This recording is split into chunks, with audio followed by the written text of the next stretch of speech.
This is Akashvani. In the program Spotlight, now we bring you a discussion on government's efforts for skilling India. The participants are Santosh Tiwari, economic analyst, and Rajesh Lake, anchor. India is paving the way towards becoming the skill capital of the world. With one of the youngest population in the world, India can realize its demographic dividend through a workforce that is trained in employable skills and is industry ready. To discuss this particular topic, we are joined in by Santosh Tiwari. Santosh, a warm welcome to Akashvani. Thanks, Rajesh. So, Santosh, what is the achievement so far and where do we stand vis-a-vis the global standards? Rajesh, the most important element of skill development in India is, which you mentioned in your initial opening also, is that you have a demographic dividend. And 65% of India's population today is below 35 years of age. And this demographic dividend is here for quite some time, and it is going to be here for some time in future also. And we have to capitalize on that. And to capitalize on this demographic dividend, there are four pillars which are extremely important to be working together. First is your government, second is your industry, third is your educational institutions, and the fourth is society. Society, because the changing needs of the job market has to be acceptable to the society, and society has to come out of those thinkings, that some jobs are more important, others are not. So that's why I'm saying society is the fourth pillar, and which is equally important. India has been trying for last more than a decade or so to focus on job market, skill development, and other areas to bring these four pillars together. The success has been good. I won't say that the success has not been there, because government schemes which have led to results, which are encouraging. But if you ask me that if it is leading to where we want to go, there are a lot many things which needs to be done. And that is where, government in last decade or so, and in this current budget also, has come out with specific plans to do things which are extremely important and required to make India a skill capital of the world. And one of that is PM Internship scheme. And the India that you want to see in 2047, that could be realized only if you capitalize on this demographic dividend that you have and make your people industry ready and employable. And that's where we are. You mentioned the four pillars. So just wanted to know how important is the public-private partnership to achieve and to take forward the pillars towards being called the skill capital of the world. That's the most important association and linkage, which needs to come into force. And when you look at the construction or the creation of this PM internship scheme, that is where the essence lies. Because if you have an ambition of creating 1 crore internships in next 5 years, and that too in India's 500 top companies, then obviously this linkage, this industry-government partnership is being seen as one of the critical elements of skill development. And it has been seen that industry and government have been working. Both the pillars, they have been working in their own way in last decade or more than a decade or so. But when it comes to coming together of these two pillars, there has been some challenges. But now with the government and the industry both ready to work together, it is expected that the lines in which it has to go, India will see the skill development program going into those lines. And unless until you have this linkage of industry and the government in skill development, the kind of development or the kind of ambitions you have, that cannot be fulfilled. But here, the other pillar, which is educational institutions, that also has to be linked to industry and government partnership. In developed world, where the skill development has been fast and people are industry ready and the employability has grown by leaps and bounds in last 2 decades or so, this linkage of industry, government and educational institutions has been phenomenal.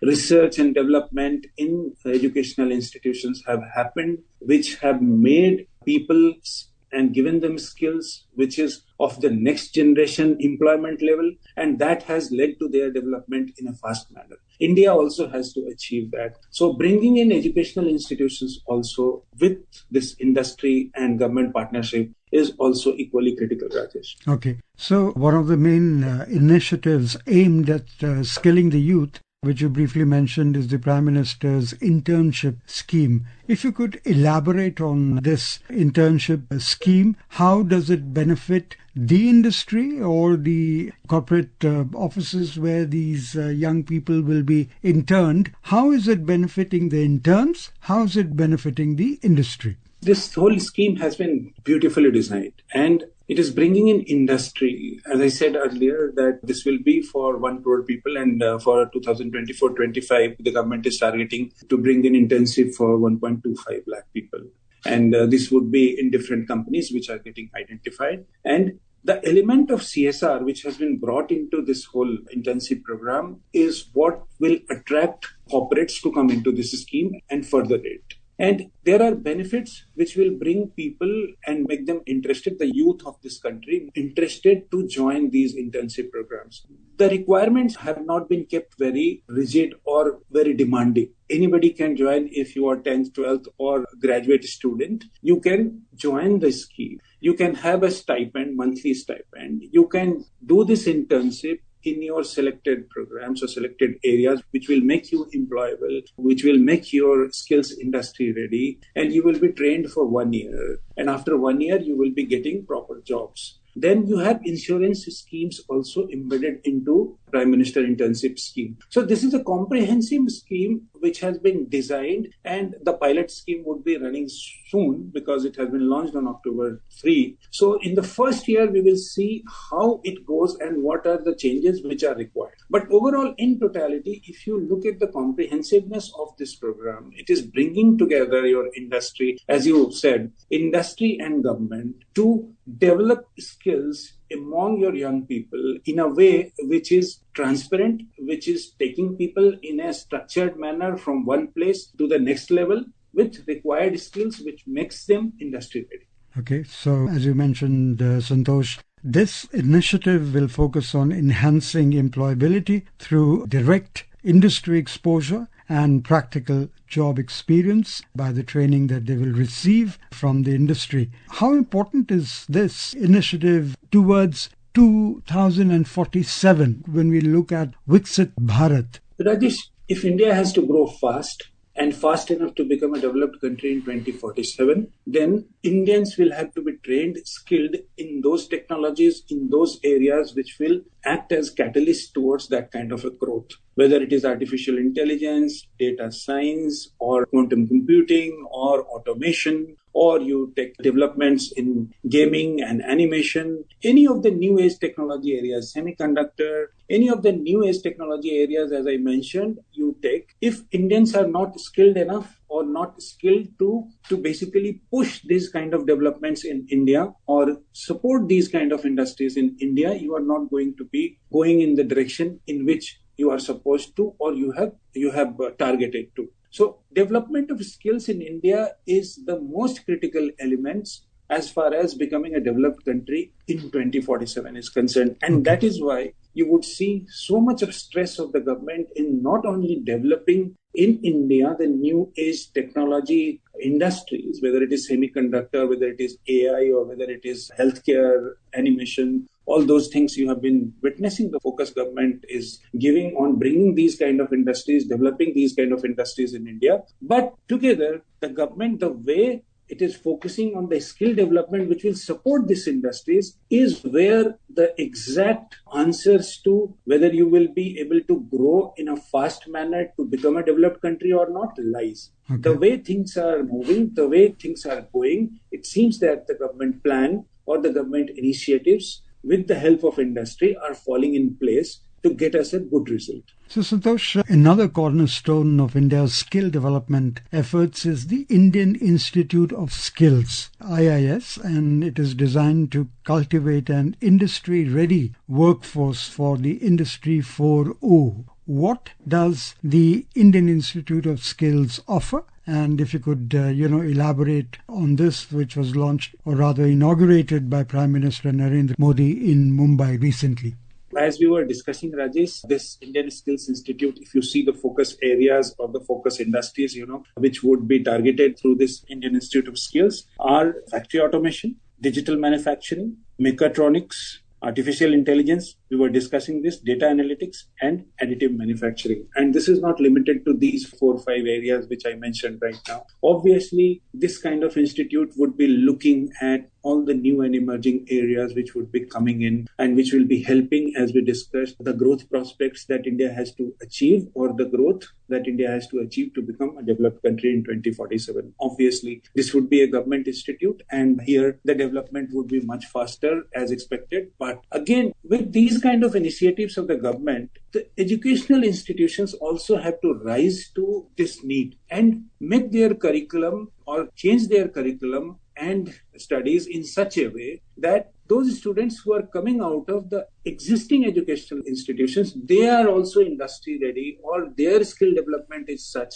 that they could be employable immediately in the industries which are emerging, which are coming right now. So while this Indian Institute of Skills, creation of this institute by government is extremely important and would lead to development of that kind of skills in number of students who would be going there or who would be attending this institute, it is required that, this whole need spreads across the country in all the educational institutions. And I won't say that things are not happening. If you look at the changes in curriculum in the universities or the technical institutes, they are going into that direction. But the need today is to absolutely integrate all these exercises in a manner which is cohesively leading India to becoming skill capital of the world. So the limited point is that these kind of institutes actually provides you a direction that if you are a focused institute in terms of development of skills, and if you attune your educational institutions curriculums also in this direction, then the result for the country in terms of skill development could be far, far better than what it is today.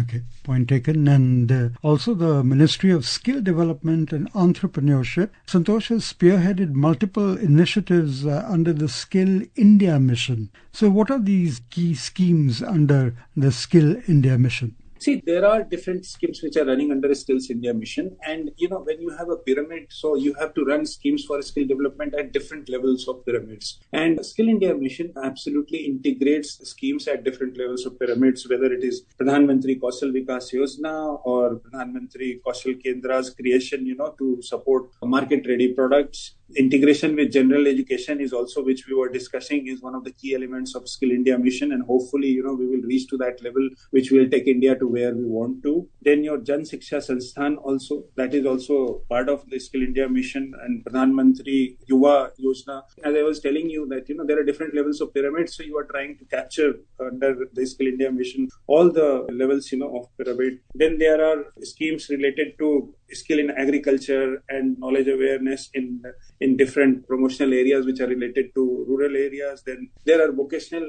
trainings for women. There are different schemes at different levels in states, and rural areas to develop women entrepreneurs and provide them those kind of trainings which would lead to, making them entrepreneurs, not only making them entrepreneurs, but running their own businesses in a small way or big way. So these are all schemes which are running under Skills India mission. This has to be taken into the direction where this budget through PM Internship scheme or this Skills Institute which the government has launched, or something which we were talking of, integration of the complete educational system into the kind of skill development that India needs is going to be critical, very critical. The achievement of Viksit Bharat 2047 and also the government initiatives like Make in India and to achieve the targets of ease of doing business, skilled labor is extremely important. Therefore, the role of skilling our youth is extremely important. Therefore, it is extremely important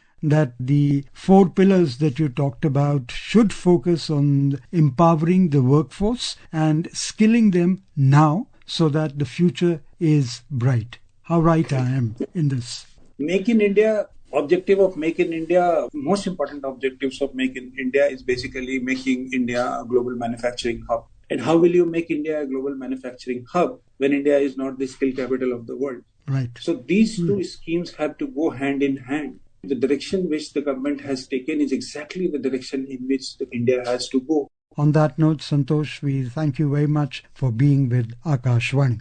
Thanks, Rajesh. It was great talking to you. You were listening to a discussion on government's efforts for skilling India. The participants were Santosh Tiwari, economic analyst, and Rajesh Lake, anchor. This program was